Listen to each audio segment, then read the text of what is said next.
పెంచారు. మా నాన్నగారికి వివాహం అయిన తర్వాత మా అమ్మగారిని తల మీద పాము కరిచితే ఆవిడికి నెత్తురంతా విరిగిపోతే, అప్పట్లో చాలా చిన్న వయస్సులో పెళ్ళిళ్ళు అయ్యేవి. ఆ తర్వాత దాదాపు 20 సంవత్సరములు సంతానం కలగలేదు. ఆమె సంసారానికి కూడా యోగ్యత కలిగినది కాదు అని చెప్పినా కూడా, నేను రామాయణం చదువుకున్నాను, నాకు రాముడు ఆదర్శం, ఒక్కతే భార్య, సావో రేవు, పుడితే పిల్లలు, నన్ను శంకరుడు చిన్నపుచ్చడు అని 20 సంవత్సరములు మా అమ్మగారితోటే కాపరం చేసి తదనంతరం ఈశ్వరానుగ్రహంగా సంతానాన్ని పొందినటువంటి ధన్యజీవి మా నాన్నగారు.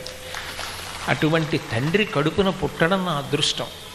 ఇందాక జొన్నవిత్తల రామలింగేశ్వరరావు గారు చెప్పినట్టుగా మా నాన్నగారిలో ఉన్నటువంటి పద్యధార, ఆ భక్తిధార నా వాగ్ధార అయింది తప్ప యథార్థమునకు